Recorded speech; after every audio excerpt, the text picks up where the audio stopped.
So, with it being Disney Week, we'd be remiss if we did not look at 1994's animated classic, The Lion King. So, obviously, you probably can already guess what this movie is going to get as far as a score, but let's get through some hard facts first before we get into that. It's directed by Rob Minkoff and Roger Allers. It's an animated family. On the YouTube or Google listing, it says animation/family movie for a lot of these Disney movies. I'll usually put animated space and then family/action, family/drama, horror slasher, stuff like that. So for our purposes, this is an animated family adventure because it kind of is. It stars James Earl Jones, who, if you follow my Instagram or just are knowledgeable anyhow, you know he's Darth Vader. He's the voice of the baddest mofo in the galaxy. But he plays Mufasa, Simba's father. Jeremy Irons plays Scar. Matthew Broderick, who was last seen in my favorite 80s comedy, Ferris Bueller's Day Off. He plays, Ferris Bueller. He plays adult Simba. Nathan Lane is Timon. Whoopi Goldberg is Shenzi. Rowan Atkinson is Zazu. Jonathan Taylor Thomas plays young Simba. Ernie Sabella plays Pumbaa. Maria Kelly as Nala. Cheech Marin, who I didn't realize was in this. Apparently he's in a lot of Disney movies. I know he's in Cars. He plays Ramon. But it was quite a nice surprise seeing him. I like him. Not a huge fan of the Cheech and Chong stuff, but him in general I like. He plays Bonsai. Robert, I'm not going to try that one. I'm going to destroy it. It's spelled Guilaume as Rafiki. And Jim Cummings, who was last seen as Pete in both a Goofy movie and an extremely Goofy movie. He plays Ed. Now, the movie's only got 93% on Rotten Tomatoes, even though it definitely deserves higher. But Rotten Tomatoes they change their score a lot. They go off of what the critics say. So if the movie somehow gets one bad review, automatically it loses that tension of being the highest score. Off of a budget of $45 million, though, it made $969.5 million at the box office. That is a lot of money. I believe for the time that was the highest grossing Disney movie. Probably a good time to mention we're using the Circle of Life edition. Doesn't add anything from what I can remember. I had originally intended to use VHS copies for the entire week of Disney, but I had to bring my VHS player back upstairs, so couldn't use it. So, this is peak Disney. This is where Disney really showed off its greatness. I mean, when you come off of a movie, I think Beauty and the Beast came just before this one, and Aladdin came before it too, as far as I remember. When you have movies like those, and Aladdin is my personal favorite Disney movie, but I'll get into more of that later on when I do a top 10 ranking of all the Disney movies it's not of all the Disney movies because there's hundreds, but it'll be of the ones I personally enjoy. It could be live action, it could be animated. We're going to try and keep Pixar out of it. I have a whole week of Pixar planned for next week. But The Lion King is my second favorite. There's I don't know of any problems in this movie, and which is good. I'm sure people can make arguments for what's bad about it, but sometimes your nostalgia kind of gets in the way and starts to affect how you look at certain movies. I don't personally think that's an issue I have. I try to keep the nostalgia glasses off when I'm watching something. Other times it's kind of hard. For example, when I watched TMNT 2007 last week, that's really not the greatest TMNT movie, but because I remember it from being a kid, it kind of ends up in that light. So, for starters, let's talk about the funniest few moments in the movie. Rafiki has this little, I call it his Samurai Rafiki moment, where he starts doing a bunch of kung fu moves on a bunch of hyenas. Now, they're all nameless hyenas, and it's not Shenzi, Banzai, or Ed. They come later. But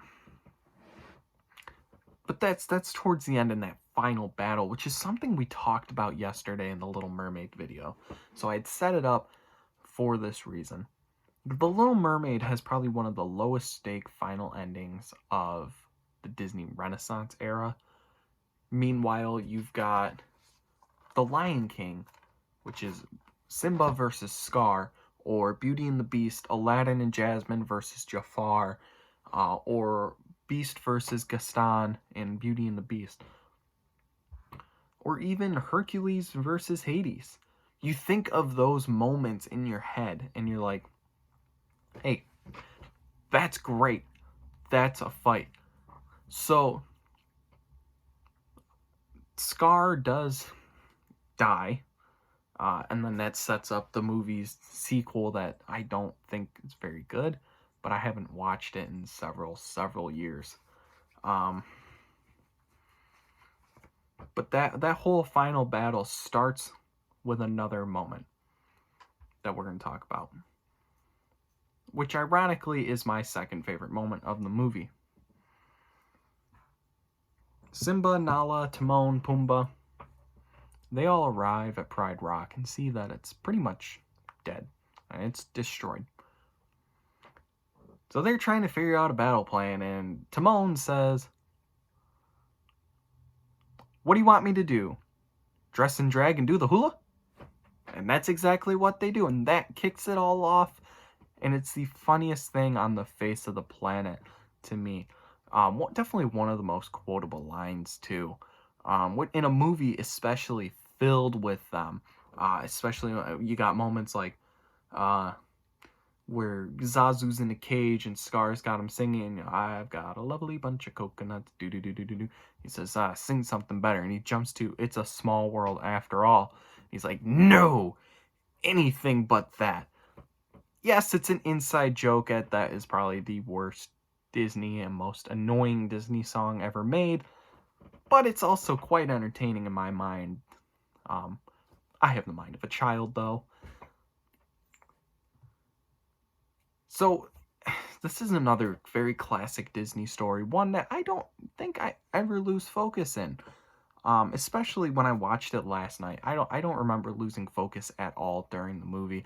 I'm always so engaged when I'm watching it. It's another Hercules situation where the movie just moves so well along this perfectly paced pattern that it doesn't slow down. It keeps going and going and going, and you're there to enjoy what you're seeing, and you definitely get that. This, like I said, this kind of lived in my VHS player as a kid, and a few weeks ago, I tried to get my niece and nephew to watch it, but they were less than interested in it. They prefer Pixar movies over these old animated Disney movies, but for some reason they enjoyed Oliver and Company, so I figured, you know what, if they like that, they'll like The Lion King. Nope. But they're just not yet ready yet for the most compelling villain of them all, Scar. Scar is very compelling. He's so damn good. He's evil, he's cunning, and honestly, he's so great. Fans have overlooked his Nazi-like propaganda appearance throughout the movie, and all they do is joke. He's singing "Be Prepared," and you see all the hyenas lined up, and they're all saluting him, but they've got kind of the Nazi salute going. Terrifying fact that that's in a children's movie, but as a child, you don't know what Adolf Hitler and Nazis are, right? Right. I did, but my grandfather fought in World War II. Fun fact about the Be Prepared song. Jim Cummings, who also not only voiced Pete and Ed, he also voiced Winnie the Pooh and Tigger. He had to finish out the song Be Prepared for Jeremy Irons after Jeremy Irons' voice gave out during recordings. Saw that on the internet, found it very interesting, had to throw it in there. So, as I said, I generally try to rule out my nostalgia. However, this movie is such a classic in every aspect of the word. There's not one moment that you can say is bad, and that's not even me speaking from a nostalgic standpoint. And from my nostalgic standpoint, you can't grade this below a 9. But at the same time, from a movie making perspective, an animation perspective, this is a solid 10 out of 10. If you have not watched this, this is on Disney Plus and you need to watch it. I don't know how you could not have seen The Lion King. It's the greatest, I believe it's the highest grossing movie of 1994. But with that said though,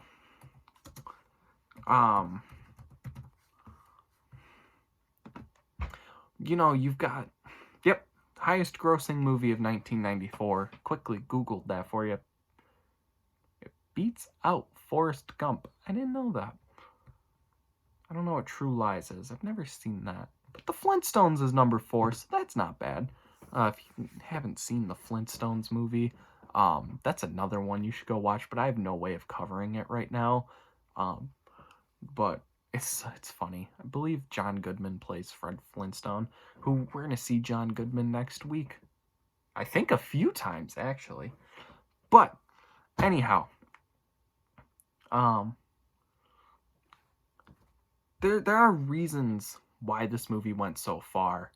And even as a kid, I was not born in 1994. I was born 6 years later, or 5 years later in 1999. I can't do math. And didn't watch this until I was about 3. And after watching it, according to my parents, I completely fell in love and would hide under the table when my cousin would come over on her breaks in college and wouldn't come out until someone called Simba. That's an embarrassing story that I really wish I didn't tell the internet, but I did it anyway for some dumb reason.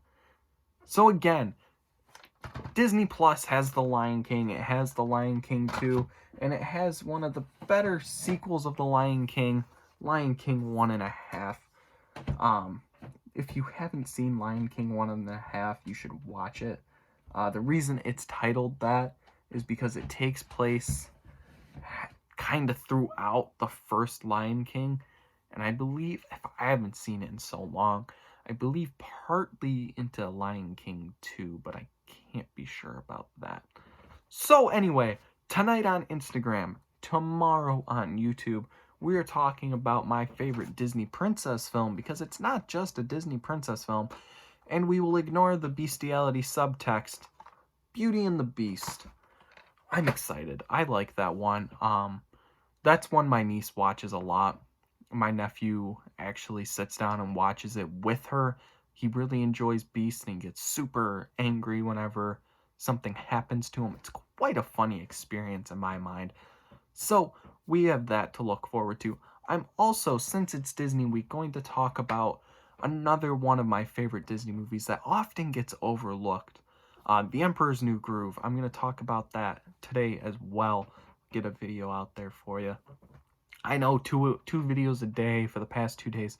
It's kind of a lot. But thank you, coronavirus, for giving me so much free time that I'm able to do that for some reason. As you can also tell, we did a little bit with the set. I had to move my desk over to a different wall.